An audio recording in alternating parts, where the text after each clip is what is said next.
Before we start this episode, I wanted to tell you that if you're looking for free dog training courses, you can take the Victoria Stilwell Academy's most popular free course, Building Your Dog's Confidence, right now by going to vsdogtrainingacademy.com. That's vsdogtrainingacademy.com.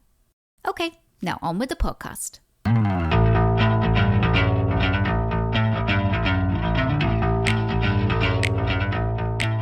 I wanted to start this New Year's season of podcasts with somebody who I have respected for many years and who I think is a legend in the dog training and behavior world. Her name is Sue Sternberg. And I know a lot of you listening know exactly who this person is. You have seen her DVDs. You've watched her documentary. You've seen her book or you've read her books. And if you're lucky enough, you've actually seen her speak at the many conferences that she speaks at around the world. She's joining me on this podcast. Wow, what a first guest for 2025. Sue Sternberg, welcome. Thank you so much. You're my hero, so this is unbelievable for me. Well, thank you. Goodness me. I think I met you, and I don't know whether you remember, it was a long time ago at, I think it was APDT conference. And I was like, God, that's Sue Sternberg over there. Wow. And now I've seen your HBO documentary, Sheltered Dogs. I want to talk about that in a minute.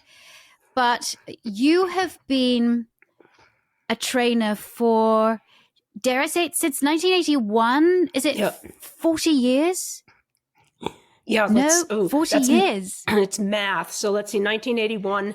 And my first question to you is, how have you seen the industry change?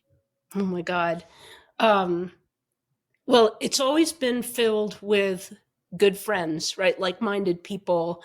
Not like-minded in terms of techniques necessarily, but like-minded. Like, we love dogs. We love getting to know the people who are living with these dogs or in the shelters. Of course, when I started, we used choke collars. We used nylon. The person I trained with nylon choke collars, and the initial training was all done with physical placement and verbal praise. You only used treats when you went up to the advanced levels of obedience or obedience competition and or tricks. And then you were able to use treats. Wow, really? Yeah. And then there were a few mostly competition obedience people. I was the only dog sport back then. And they used treats, and they used them really well and got really good results. And we got decent results too, just using the nylon choke collars. Of course, it's not what I use now, but there was stuff that I learned then that I really appreciate in terms of you really got a feel for the dog, and you learned how to connect and communicate on a very nonverbal level through the leash and with your touch. And you knew exactly, like, if you put your fingers on the left side of the dog's shoulders, you knew exactly where they were going to push in or pull away. And I think we could communicate. We learned to communicate in a very different way with dogs that I still find valuable. Certainly we went from no treats till you did silly pet tricks to there were a lot of treats. There was the Volhard, Jack and Wendy Volhard period of treat and compel. And then now there are, of course, the trainer wars. We're in the combat period, which is really too bad. And I've always stayed, I don't know, is it staying in the middle or is it straddling? But I do more body language, behavior, temperament, predicting what the dog is telling us nonverbally instead of how to teach a sit or whatever. I mean, I'm a trainer. I consider myself a trainer, and I love training dogs.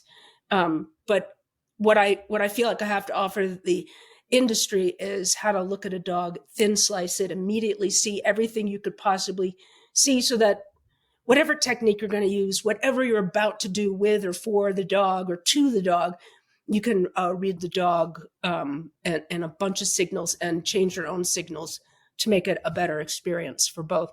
So I've stayed, I'm in contact with a whole range of trainers and techniques and methods, and have been here for the long haul throughout the training and shelter world. So when did you see the trainer wars start? Oh God, they've probably always, there've probably always been skirmishes maybe, but I feel like it sort of started with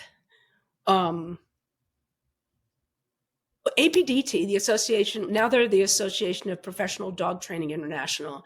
At the time, they were the Association of Pet Dog Trainers, and they were the one conference really that we had. There were animal sheltering conferences, but they were the one dog training conference.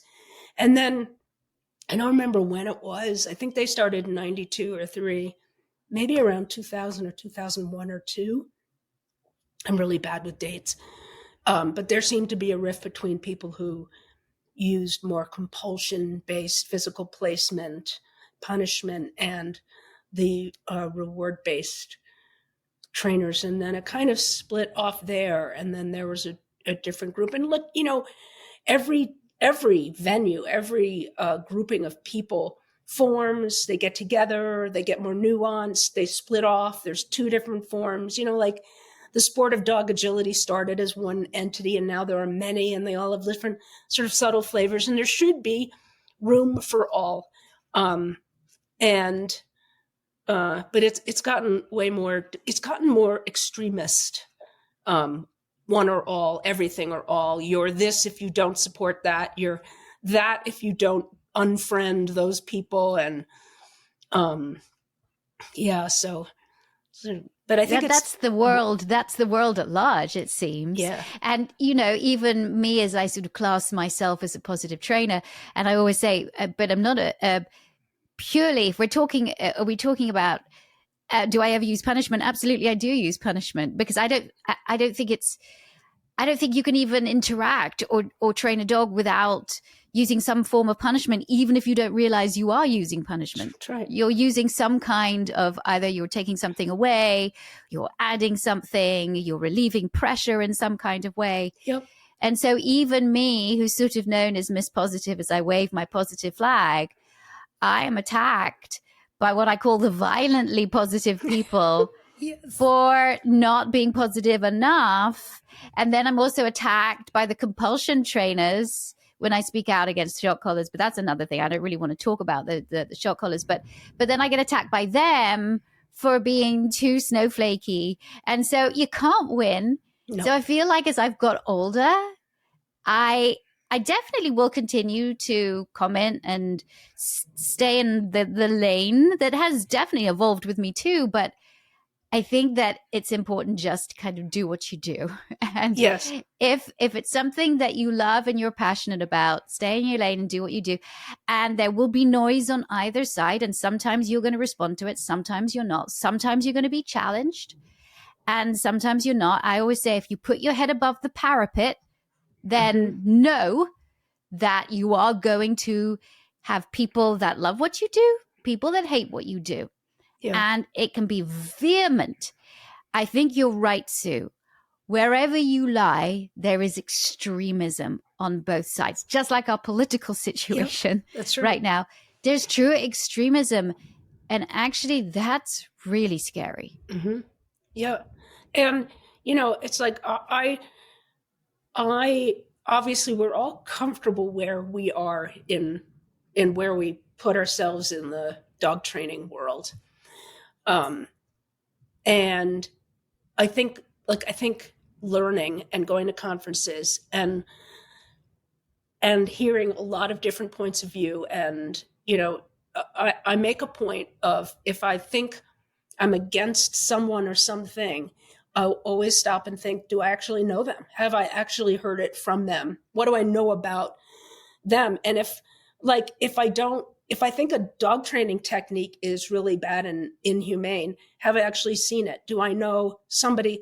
I know. And then half the people are like, well, you're supporting it if you go learn about it. And I'm like, well, yeah, whatever. I want to stay open to learning. And I also, at the same time, I feel like I want an authentic relationship with dogs. I don't want to get lost in the reinforcement schedules. I don't want to get, Hallelujah. yeah. Carry on. Sorry. Just had to say that. I know, I worry we're losing that. You know, I do a bunch of webinars where I ask for sort of ridiculous tasks for pet owners, dog trainers, whoever wants to sign up to videotape and bring in, so I can get, like, you know, 50 people pretending that they're collapsed on their floor when their dog walks past, you know. So it's just fun to see 30 seconds of what every dog does. And in a lot of them, like, I get a lot of non-professional pet people and whom I love. And they always have such a very natural, authentic, just relationship and interaction. And a lot of the dog trainers, everything's a cue or a well thought out this or that. And I'm like, I think we just can't forget to just be with them, because they just be with us. So I think that's really important no matter what. And I think learning to try to hear what they're saying and listen to what they're saying and read their language better is important for all of us, anyone who has any interaction with dogs.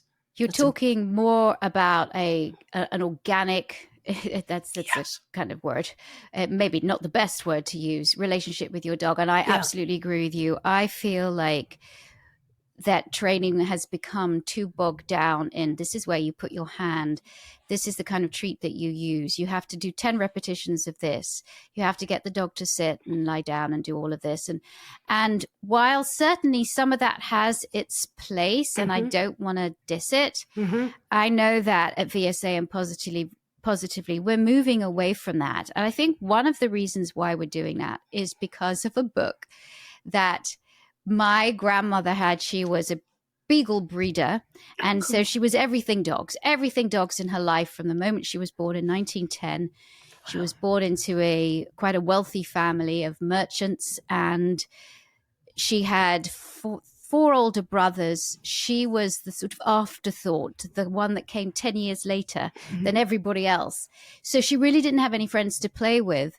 And the friends that she played with were her dogs, especially they had St. Bernards, as they say in England. And so those became her friends. And she was, there's a reason why I'm telling you this story. I love it. She went to finishing school. Her father wanted her to be a nice young lady. And in 1930, they went on one of these big sort of Titanic cruises, and he was lost at sea. Nobody knows why, but she was 20 years old at the time. It was absolutely horrific. But one of the things it enabled her to do was the fact that she could go and do what she really wanted to do, which is go work as a kennel maid. She worked as a kennel maid, and then she founded one of the first grooming parlors in London, in Chelsea. So she was always dog crazy, loved Dandy Dinmonts, loved beagles. And she was a hobby breeder. Now, she had all of these books. She also showed dogs as well. She had all of these books. And I started reading a couple of them. I've inherited them. And it suddenly dawned on me how inauthentic, as you say, because I love that word, authenticity, we have become.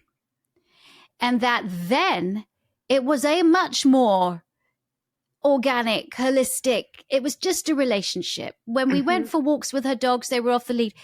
And she was fortunately in a place where if they did go off running away and hunting, they knew where to come back to. But there wasn't anything, there wasn't training. Right. And so reading, it was so fascinating to see, my goodness, we've come so far. The other side, it's almost like we are wanting these little robots at the end of our leads. Or we can't, like, you have to think about what you say and how you say it. Like, there could be a cue for that. Like, I don't want to tell my dog to stop doing something. It should be a trained leave it or off or redirection or whatever. And I don't know. I'm always like with my own dogs, I'm spontaneous for better or worse. I mean, it just pops out of my mouth, some of the things, when you're living with them, or I don't know. Well, what about then? How does this translate to this? What we use a lot, changing behavior. I want my dog's behavior to change. How does that translate to that? Right.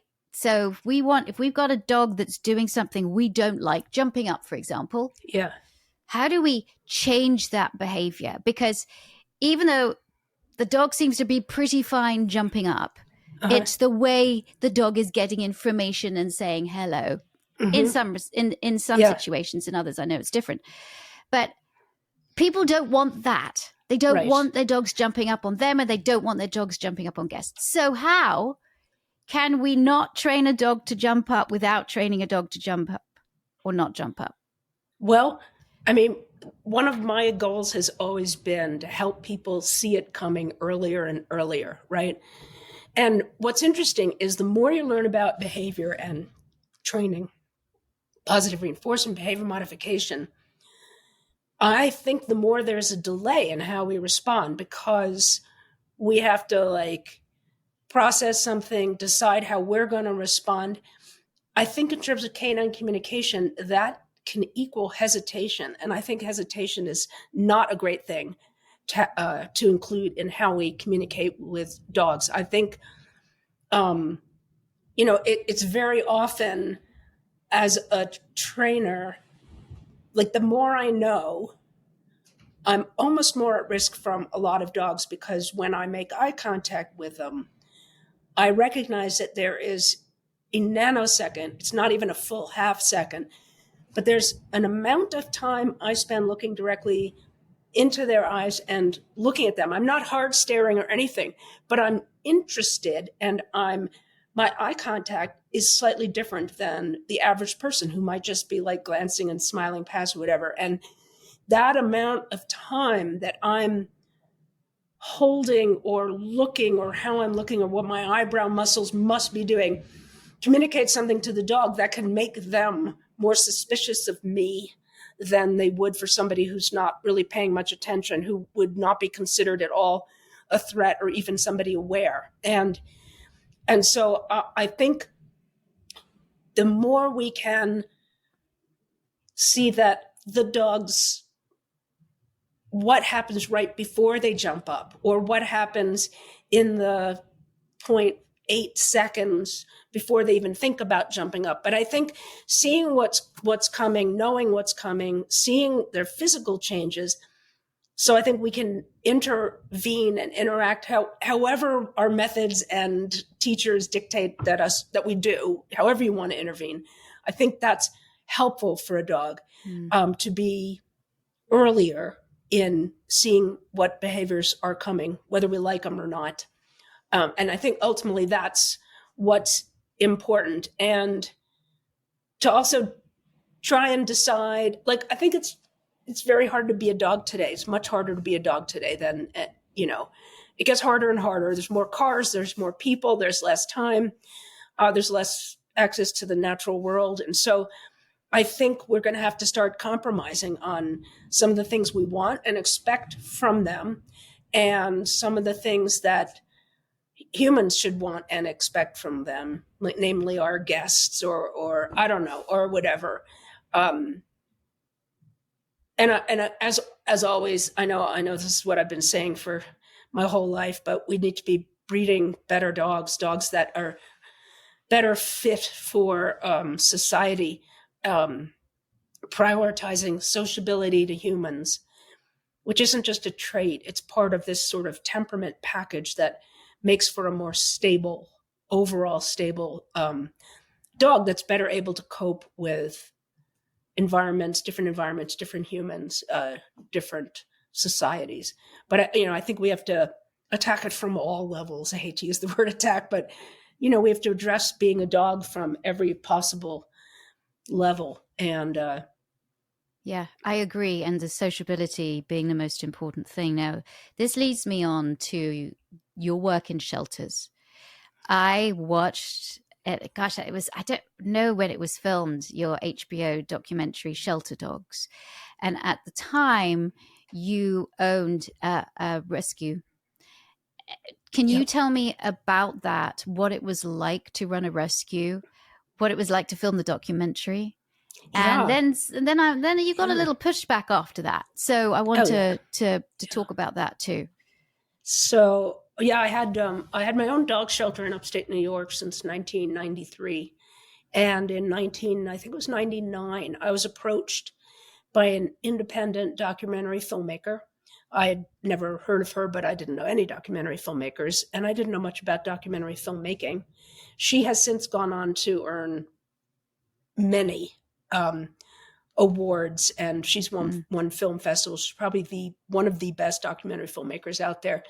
But at the time, I certainly didn't know her, and she wanted to have a meeting with me because she was thinking of doing something about dog rescue or dog sheltering for her next documentary. And I remember I invited her. She was based in Brooklyn, I think, or New York City, and I invited her up to my shelter for a meeting. I think it was, I want to say January 1st, like 2000 or 1999. I don't remember exactly. And on the day she came and she walked in the door, and I looked at her and I said, look, I can clear my schedule and we can have a meeting for an hour. I said, or you can simply accompany me on what I have to do this morning. Because I said, I think it's very representative of what happens at an animal shelter. She didn't hesitate. She's like, I want to go with you. So we were part of an investigation of a local quote unquote no-kill rescue that had over 80 aggressive dogs that were in a kennel situation, that had one caretaker who was a very ill alcoholic who wasn't caring for the dogs. There was no heat. There was no running water. And the kennels were like frozen open. The situation was so horrible. You can bleep that out, but it was horrendous. And so that morning I had gotten contacted by the caretaker who said that he had an injured dog and could I help him?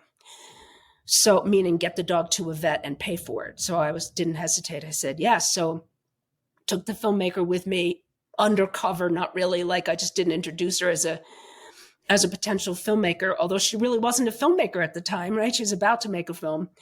And we went in there, and this is really gruesome, but there was two pit bulls on either side of a chain link. And I remember we arrived and there was frozen blood all over the chain link between the dogs. And one had her lower lip, was hanging down. It had been ripped by the other dog, and it had been like that for 3 days. God. And so I took her, I put her in my car, and I said to the guy, I'm going to take her to the vet. I'm going to pay for whatever, but this dog needs to be seen. Took her in, and stopped at a local SPCA that was supposed to be investigating the complaints against this rescue for cruelty. But they had a conflict of interest because they were themselves going no-kill. It was at the time everyone was getting rid of animal services and modeling themselves after San Francisco, separating from animal services, having a no-kill part and a nice clean part and a nitty-gritty dirty, any dog can come in.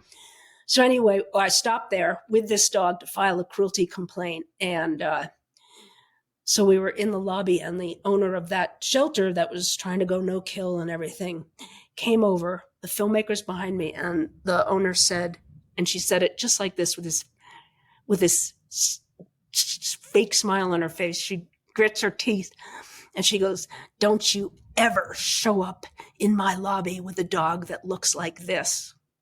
And then she turned around. We took photos. We filed a complaint. I got her to the vet, had her treated, and brought her back. While we're at the vet, there was a woman who was picking up her litter of puppies that had gone in for vaccination. She had adopted a dog from a local animal services that had no resources. She was told the dog was spayed. Not only was she not spayed, she was pregnant. So she had this entire litter at her own home. There she was paying for all this. And there's the filmmaker. So I don't know, the next few hours went off similarly. And we got back to my shelter and we sat down. And then I said, like, look, I'm sorry, but this is what happens at an animal shelter. And she looked at me and she said, well, I know what I want to do for a project. I want to film a year in the life at an animal shelter.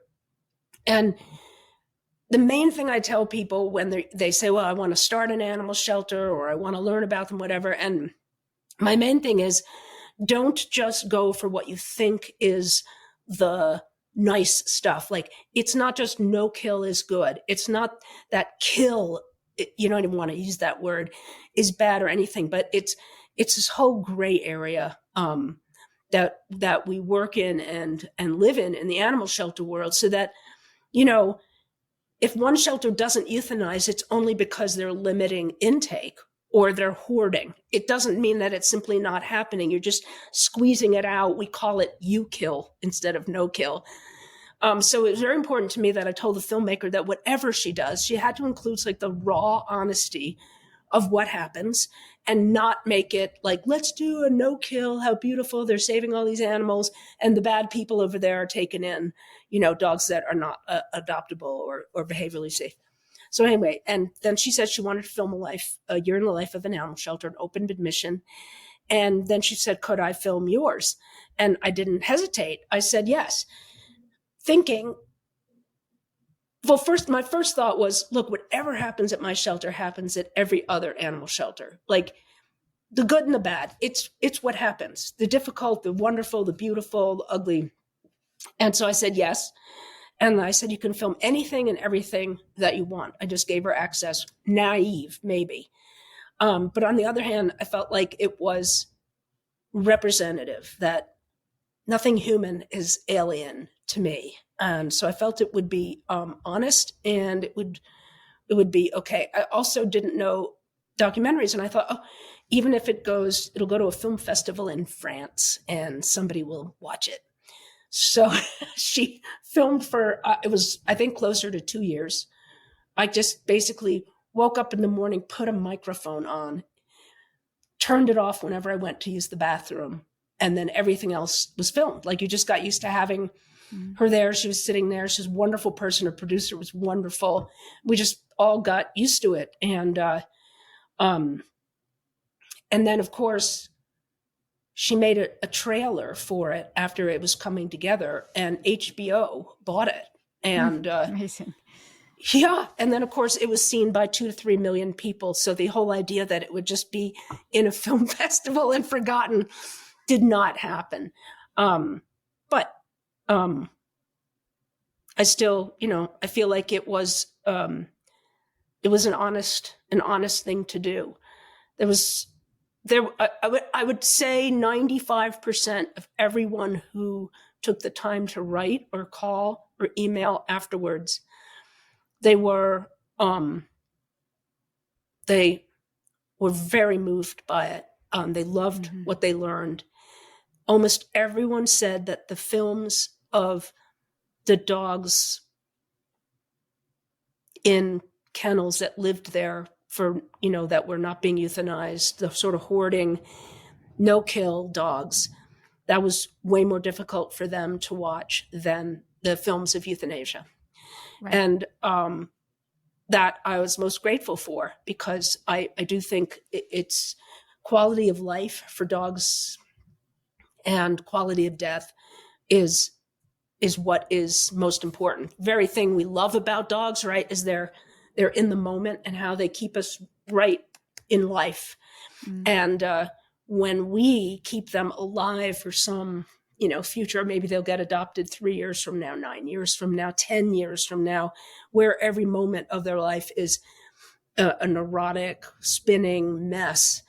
So I think that message got out there, and that was very important to me, that people started to understand that. And I think that's representative.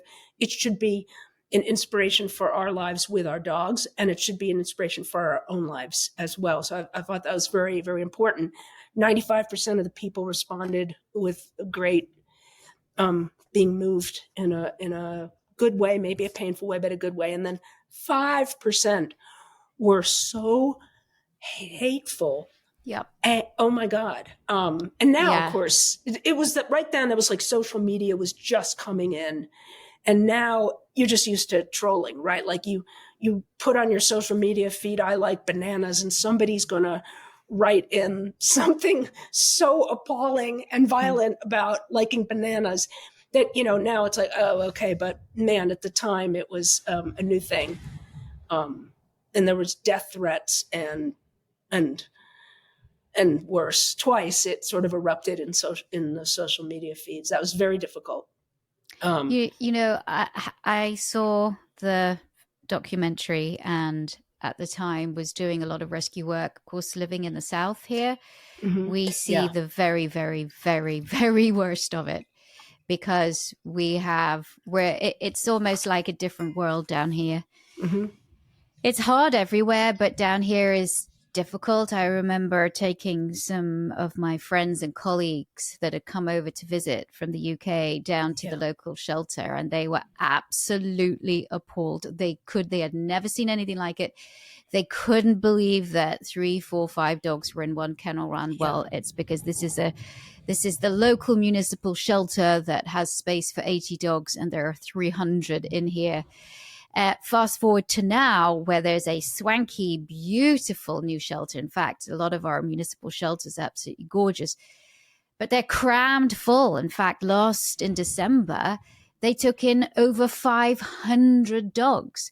They do as good a job as they can. Right. And they were able to reunite about 107 of those, but maybe a little bit more actually, but the rest of them. And so the dilemma that they have is the public would love to see, no kill. The public would love to see that none of these dogs are getting put down. None of these dogs are going to be euthanized because there is going to be a home for them, some sort of spa somewhere, some sort of sanctuary, it's la la land. Yeah. And of course, there's so many of these dogs in there that are living just traumatic lives. Yep.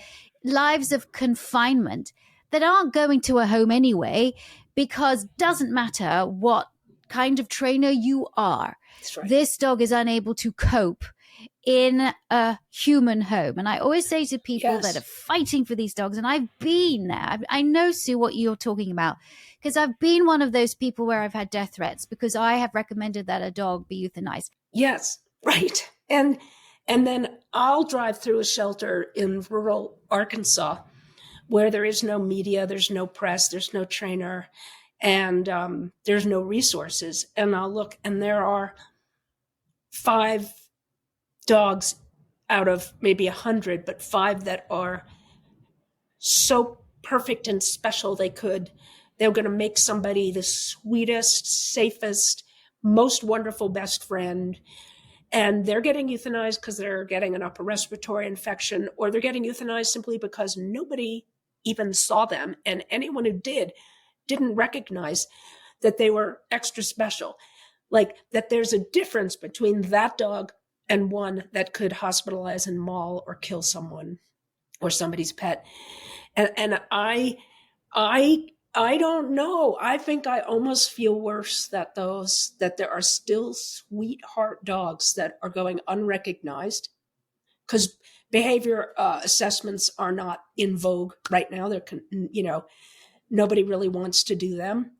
And so we're not seeing the breadth and the differences of who these dogs are and how they're going to, what they would be like in society or in a home. And there are still great dogs that are being euthanized.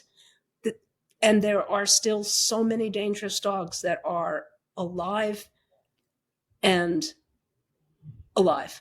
They're being put into shelters. Homes. There's groups here. Yes. There are groups of advocates that will demonstrate outside a shelter if there is a particular dog, or if it's euthanasia day or whatever, that they will go. There's a particular dog that one volunteer says should. It's growling and trying to attack people as Yep.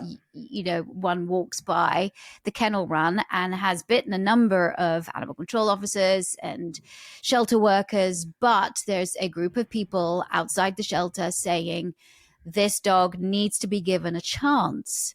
And then the courts have to come in, and then a behaviorist has to come in, and then they have to say whether this dog is going to be adoptable or not.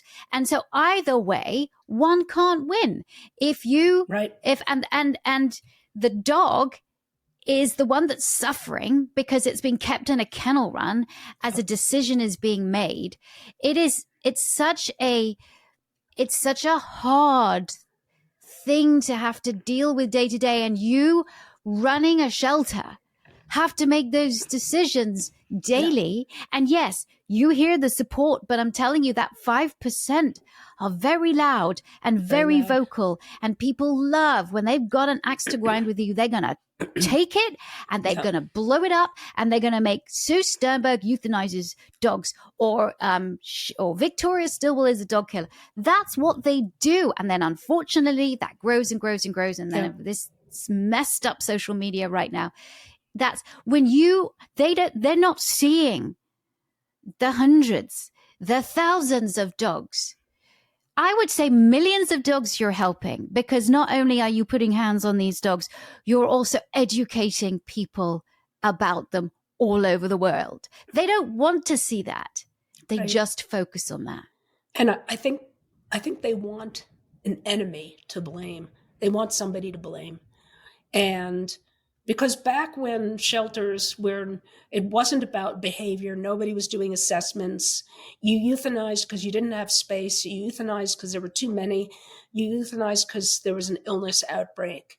There wasn't the same outrage on social media because there was no single enemy. You couldn't take one person and say they are at fault. They're the ones, they're the playing God, the killer. And I think people really like to have somebody to blame, somebody to focus all their anger and rage. And almost every subject is just as nuanced, but the shelter world and the behavior world is very nuanced.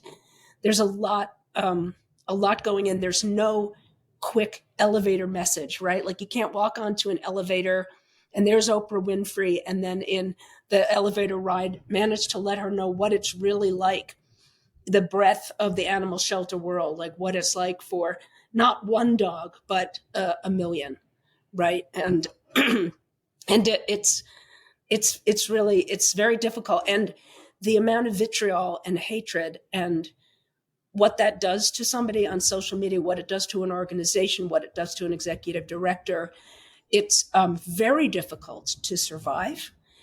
It's very difficult to deal with on a day-to-day basis. And there are many trainers, there are many shelter people and who avoid doing things to avoid what happens on social media. That's not an insult. Like that's not a weakness. It's very real. It's a very powerful thing to be slaughtered on social media, not just frightening for your own safety of loved ones, but it's, I remember at the worst of it, I went to fill up my car at the local gas station, and a guy pulled up and was filling up his car on the other side of the island. And he pulled up and, you're right there around the pump. And I smiled and said hi, and he smiled and said hi. And I remember thinking, you see, I'm not a bad person. And I remember just feeling like I was such a bad person, thinking, well, how could I be so bad? I smiled at somebody and made them smile, but my overall feeling was that everyone hated me, and that I was bad, because you end up feeling that way. Yeah, it is. It's very destructive. And unfortunately, those people have very loud voices, but they don't win. They do not win, because you're still here, Sue. I'm still here. Yeah. And all of those people that have the courage to speak the truth and to show the truth and to be authentic are still here. I'm going to take a quick break. When we come back, I want to talk about a stroll through the neighborhood. Okay. Because this was fabulous. I mean, it was I saw this presentation at APDT last year that you did, and it was absolutely fabulous. So let's just take a quick break and we'll be back. Are you a dog behavior geek like me? Join me for my absolute favorite weekend of the year, the 2025 Dog Behavior Conference. If you've attended before, you know how special the DBC is. And if you've never joined us for this amazing 3-day online event, it's truly a one-of-a-kind gathering of like-minded dog geeks, pet pros, trainers, and animal advocates from all over the world. Registration is now open at dogbehaviorconference.com, and the virtual live conference takes place on April the 4th to the 6th. And discounted early bird seats are on sale now through January. Your registration gives you access to all 3 days of the conference online, as well as the ability to replay all of the presentations and live Q&As from the conference for up to 1 year as much as you like. Our list of speakers for the DBC are truly amazing. Carmelita Uftaheidi, Amber Batson, Irit Bloom, Tom Candy, Sarah Fisher, Andrew Hale, Sindor Pangal, Joe Pei, Julia Robertson, Zazie Todd, Nikki Tudge, and of course, myself. So, reserve your spot today at dogbehaviorconference.com. That's dogbehaviorconference.com. I'll see you there. I'm back with Sue Sternberg, and I'd like to talk now about this fabulous presentation that you did at APDT. And you did this. It was so interesting. It's a stroll through the neighborhood with your dog, Triumph or Tribulation. And it was with Tim Lewis, who's a biologist. Yeah. And what you had done is you had videoed this walk around a neighborhood like you were walking with the dog, and everything that the dog is experiencing from the biologist's point of view, from your point of view, you're saying, you look, this is what the dog might be experiencing here. There's a barking dog behind a fence. How is that? How's our dogs going to feel about that? I thought it was so good and so powerful. Can you tell me who came up with that? Oh my God, probably me and Tim together came up with the idea. And I'm often, because I've stopped walking my dogs in any neighborhood. I don't, like, even when I travel and I'm at a hotel, I'm like a kamikaze, like spy. I hold my dogs behind me. I open up a motel door. I look down the hallways. Is it safe? Is there somebody out there with some dog? And then I, even take them into the parking lot to potty. I'm a crazed person. I'm worried about off-leash dogs. I'm worried about on-leash dogs. I don't want, one of my dogs will bark at other dogs, and I don't let her, and we don't, but I don't want her being barked at. It would make her worse.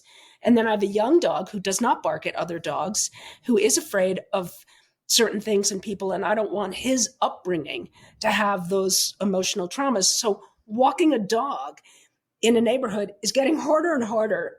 And, if you're in a suburban area, a lot of dogs are outside all the time, unsupervised. So they're doing barking. They're behind the bay window, slamming against the glass.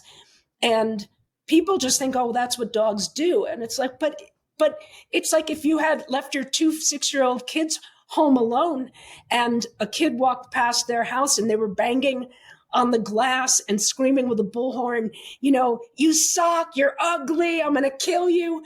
Oh my God, we wouldn't allow children to do that. And yet we just think like barking in dogs is what they do, but it's this whole communication, it's a whole progression, it's a whole sequence, and it's not nice for the recipient. It's not good for the dogs who are barking over and over again all day long at their fence or through their window. And it's really traumatic for a lot of our dogs that we're trying to walk to be blasted and charged. And it's the very rare dog, that can just go on a walk down the neighborhood and have this dog charge them at the edge of the fence and that dog firing off. And for them to remain quiet, cool, calm, and unaroused. And it's the way things are today. So I've thought that would be good footage for people to study. I wanted people to think not just about what it's like for their dog receiving these messages, but what is it doing to the dogs who are giving those messages? And that they're not bad dogs, right? Like your dog's not bad if he's the one who barks. But should we be allowing them? Are there things that we could do in the environment to change it so that we're minimizing these events? And is there a way we can start making the society easier for dogs today, knowing how many dogs there are, knowing how many people have more than one dog, where it becomes much harder to control and manage them? So that's why I wanted to do it. And I knew Tim would have all the biological, like what arousal does to the brain, how long it takes the brain to recover, what are they smelling, what are they sensing, what are they hearing. And then I thought I could provide the behavioral, like what dogs might be saying and how they're receiving it. So we had a lot of fun. And I also I could envision a great conference where you just show video footage and you have a panel of trainers, behaviorists, or dog experts just talking about what they're seeing, what we're all seeing. And I love video, and I thought that would be a really fun presentation. And it was really funny as well. But I agree with you. The more dogs that there are, the more they're going to shout at you and your dog, and the more your dog might respond. And they're told off for responding because you're not allowed to shout back, even though this other dog is shouting at you and making you feel really uncomfortable. Yes. So I do feel like now we are getting to this place where we're not walking our dogs as much. Now, I'm not telling people not to walk their dogs, because I used to be what some of my team like to say. They make fun of me, and one of them does a brilliant British accent, and she's like, "You've got to walk your dog." And it's true. I used to say that all the time. You must take your dog out for a walk. Yeah. And now I'm like, what? Why? Exercise is important, enrichment is important, and giving your dog the life that your dog wants. But does that necessarily mean you've got to put the lead on and take your dog for a walk around the neighborhood so that it can read the news? Yes, great. It might not like the news that it reads. And that's why I'm not watching hardly any news right now, is I don't like the news right now. But it might be nice, but also there's a lot of other dogs and people walking past, especially if my neighborhood's busy. And that's why parking lots are your friend, especially. We always say, if you want to take your dog out and your dog doesn't feel so comfortable outside when it's around a lot of people, around other dogs, go to ugly places. That's right. As long as it's safe, go to ugly places. And ugly places like the parking lots during the weekend, that they don't have school parking lots during the weekend where there's not a lot happening, or other places, businesses so go to ugly places where your dog can have a good sniff and a good rummage, but not where they're surrounded by other dogs. Why are we now subjecting our dogs to this every single day? Why are we doing this? Because the thought, like, if you could envision walking out your front, you live in suburbia or in town, and you leave your house, you have your dog, and you guys go for an hour walk.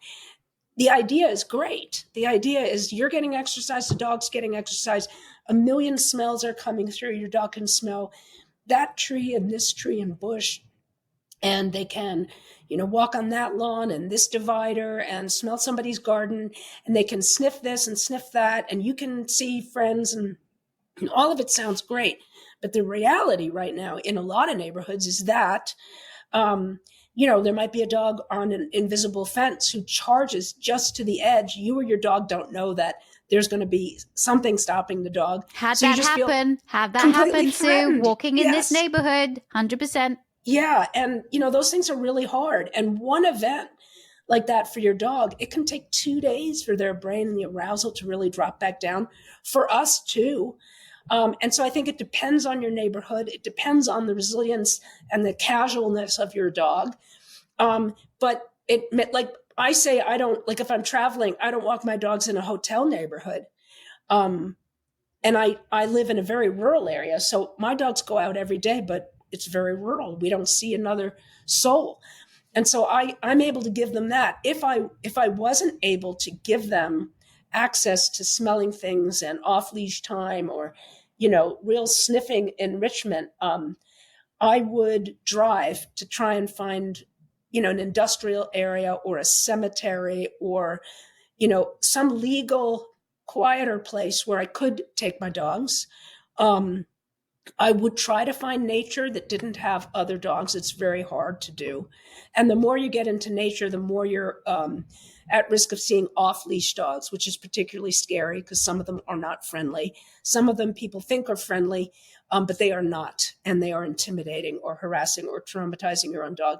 So it is very hard to know how to maneuver with a dog, which is why I did my other talk at the dog trainers conference, which was dog sports, because I think especially the scent work, dog sports are a great outlet for dogs to be able to go out and in small areas really satisfy a lot of their sniffing and olfactory desires and hunting instincts in a way that is safe. So I think there are great outlets for that. But I think because society is changing, because the access to the natural world is changing, and because so many more people have dogs and have multiple dogs, that it is harder to have a dog. And I think we've got to reshape, like, should we all be walking our dogs every day? And what should that look like? And I think there's things that we can all do, from the dogs we have in our homes, aiming out at passersby, to the dogs that we are walking. I think there's things we can do to determining direction, time of day, or whether we're driving to somewhere, or I think it's going to be a lot more work to find the right environment in which to get our dogs out and enriched. Which is why the more we can educate people on our individual dogs, what they look like, what they might be feeling or thinking or sensing, or how they are responding or reacting, or what messages they're receiving, what messages they're giving, I think we all stand a better chance of crafting like a good day for them, crafting a good life for them. I like that. Crafting a good life, a good day. What is that good day? We do that with kids. We do that with the toddlers. Yeah. I mean, I was so good at crafting the day for her. I mean, obviously there was a lot of time where she would go and do self-play and just go off. But then there's time when, I am craft and enriching time for her. And it was a enriching time for me. I always say, when she was even a baby, it kind of opened my world up. People say when you have kids, it just like closes everything up. It doesn't at all, but it depends on what you do with that. And so it was very enriching. It was sometimes exhausting, but I think you can do it. And what you're saying, Sue, with this whole talk today, this whole podcast today, is the fact that I get the sense, and I feel it too, that actually having a dog today is, as you say, harder almost than it used to be 20, 30, 40 years ago. And at least when my grandmother had dogs in the 20s and 30s and 40s, I mean, that's hard now. Mm-hmm. Yeah. Especially if you live in the city as well. I mean, I had a trading business in Manhattan. Yes. Even in Manhattan, though, you've got Central Park. People it's almost easier. There. Yeah. In a large city, because everyone has to think how they're going to get off the 11th floor and give their dog like what the dog needs. And at least all the dogs are on leash until they're in a park, and then you have a decision to make. But even people who move to more rural areas are saying that all the trails are crowded with people and dogs because everyone's getting out there. And trails, for me, public trails are the most stressful because almost everyone brings a dog and almost nobody has control over their dog or their dog on a leash. So that, to me, is hardest. I moved out west where I can access public land and not meet another soul. And I did that, so that's one of my goals, and I'm thankful to be able to do that. But it's very hard to be a dog. Dogs themselves, we're not breeding dogs that can thrive in most of the environments in which we're forcing them to live. And so I think we just have to, we need this holistic approach to the dog world to make the dog world better. And one of those things is breeding dogs for more resilience and a sweeter, more affectionate nature to people, so they can tolerate more. And like, we have to get rid of a lot of the guarding behaviors, which are so difficult for dogs to cope with today.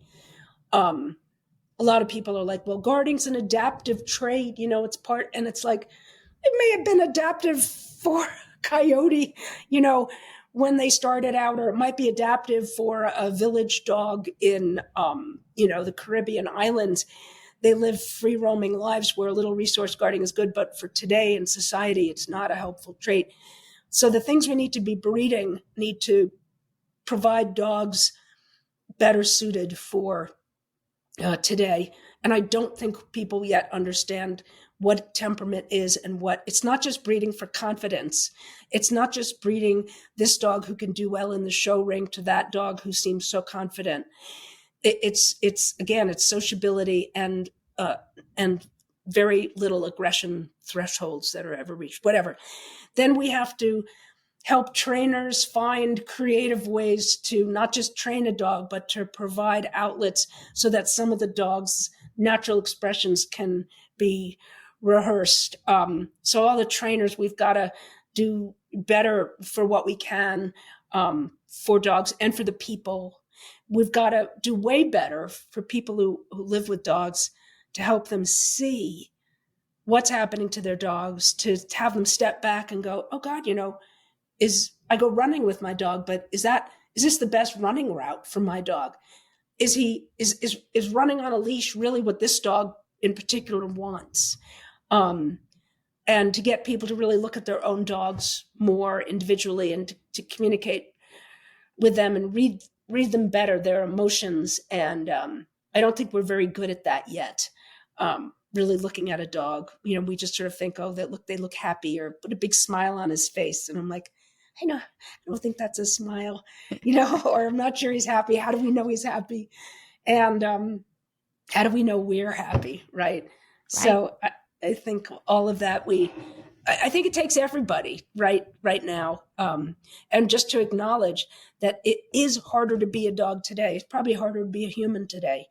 And it's not going to get easier. So, well, with people like you, Sue, I encourage everybody to watch your DVDs, to read your books.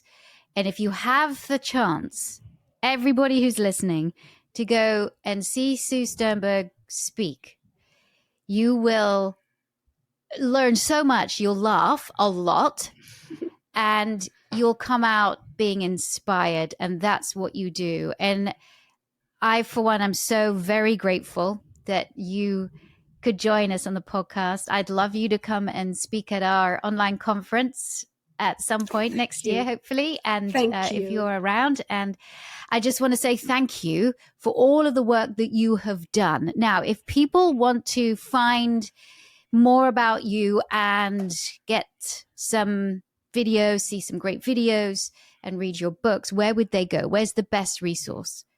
I have a website, SueSternberg.com. And it's got some links on it. I do a lot of nose work, scent work, collaboration with a friend and colleague, Dana Zinn, Zinn, and Zinn dog training. And a lot of our webinars are there. Scent Work University, dogwise.com, and Tawser dog videos have a lot of my seminars online. So all of that's available there. But Victoria Stilwell, I've got to say, you've always been one of my heroes. I'm always so honored that you I mean, you have no idea. We were sitting at the APDT conference signing books, and I was sitting next to you. It's always this huge thrill and honor for me. So I'm really grateful. I'm grateful to have you in my life, and I'm so glad that we've both been in it for the long haul and are likely to stay in it. And you should keep doing what you're doing. Thank you so much. Difference. And you, and I had actually a colleague of mine that went to Mexico with you, and you do these group, which I want to talk about. So I want to get you on the podcast, back on the podcast, because I really want to delve a bit deeper into the trips that you do to Mexico with a group of trainers and how amazing that is, and how much I want to do that one day. But to everybody, thank you, Sue, for joining me, and to everybody that's listening, I really hope that you have enjoyed this podcast. Thank you again for supporting us. There is some great news that on Buzzsprout in 2024, we were the top 5% of the most downloaded podcasts out there. So we love doing this podcast. We have the best guests. And Sue Sternberg, thank you so much for joining. Thank you so much for having me. All right, everybody, you all take care, and I will see you on another podcast. Goodbye. Thanks for tuning in to Victoria Stilwell's Positively podcast. For Victoria's online dog training courses, more information, and helpful dog training tips, visit Victoria's official website at positively.com. Get connected on Facebook, Instagram, and other social media as Victoria Stilwell, and follow her on Twitter at Victoria S.